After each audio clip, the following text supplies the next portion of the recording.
News Urdu میں آپ کا خیر مقدم ہے۔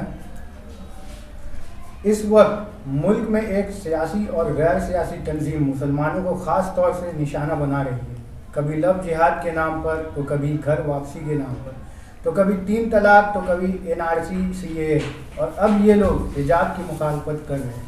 آخر اس کا انجام کیا ہو؟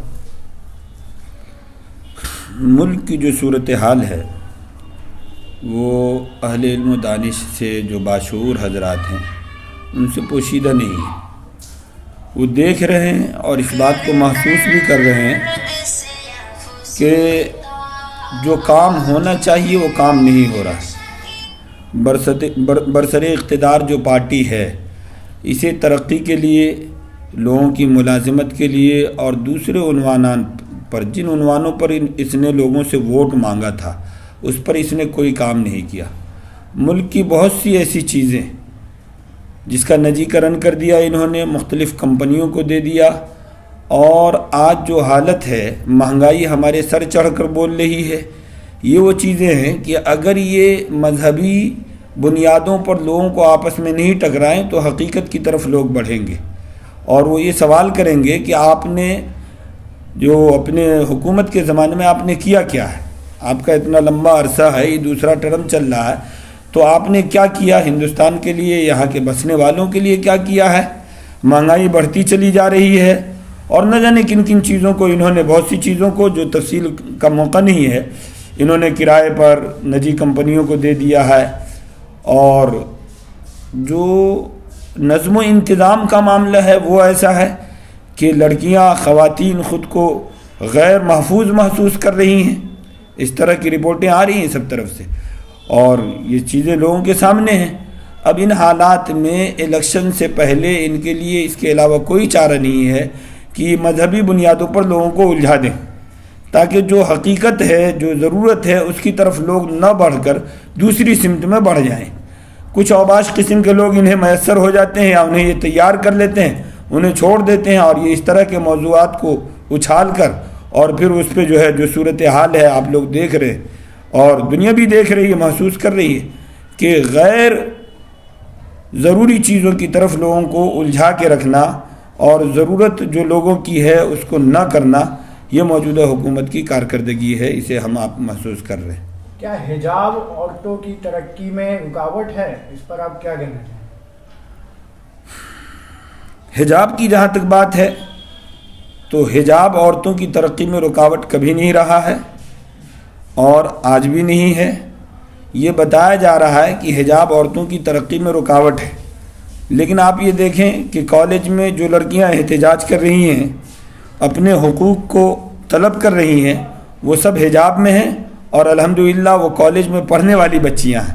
اگر حجاب رکاوٹ ہوتا تو وہ کالج میں پڑھنے کے لیے نہیں جاتی، اسکول تک پڑھ کے رک جاتی یا اس سے نیچے رہ جاتی، اسکول بھی نہیں جاتی۔ حالانکہ وہ حجاب کے ساتھ وہ اب تک یہاں تک پہنچی ہے۔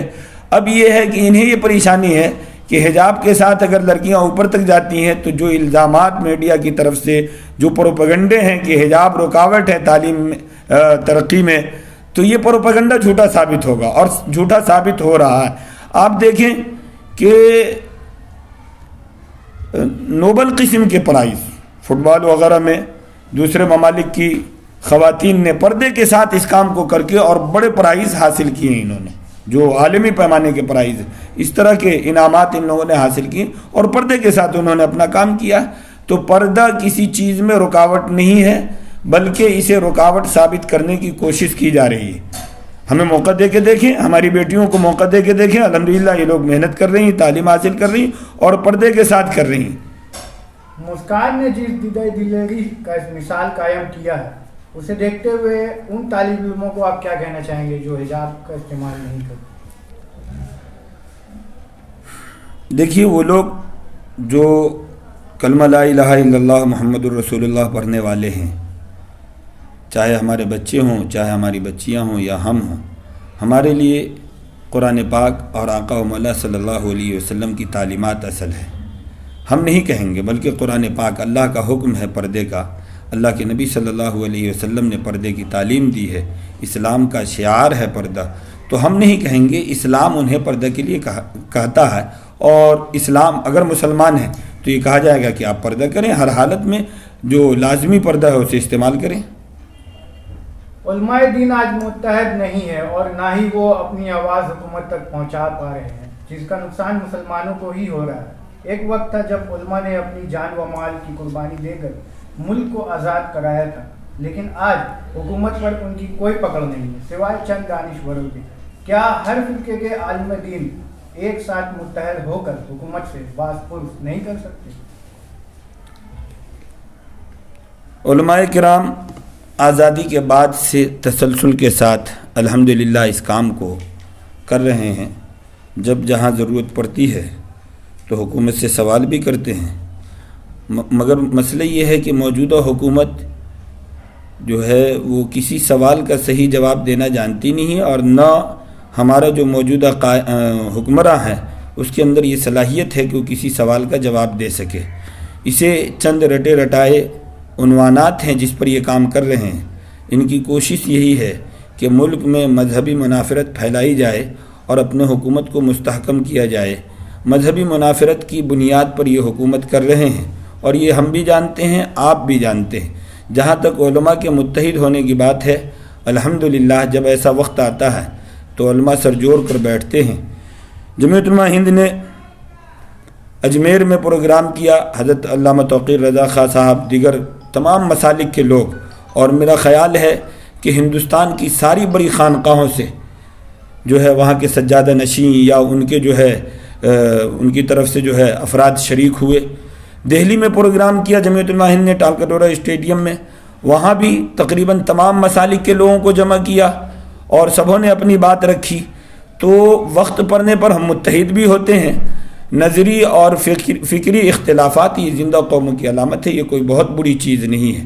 حالات آتے ہیں تو ہم متحد ہوتے ہیں، متحد ہو کر کے کام بھی کرتے ہیں، اور الحمدللہ اس سے پہلے کئی ایک مواقع ایسے آئے جہاں ملت متحد ہوئی ہے، اور آج بھی بہت سے عنوانات پر متحد ہیں۔ مثال کے طور پر آپ یہ پردے کے عنوان کو لے لیں اور آپ کسی بھی مسلک کے عالم کے پاس چلے جائیں تو ان کا بیان جو ہوگا وہ ایک ہی ہوگا کہ پردہ جو ہے ہمارا شعار ہے، ہماری شناخت ہے، ہم اسے نہیں چھوڑ سکتے۔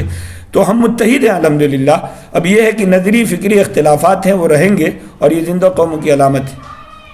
بہت بہت شکریہ۔ ٹھیک ہے، جزاک اللہ، السلام علیکم۔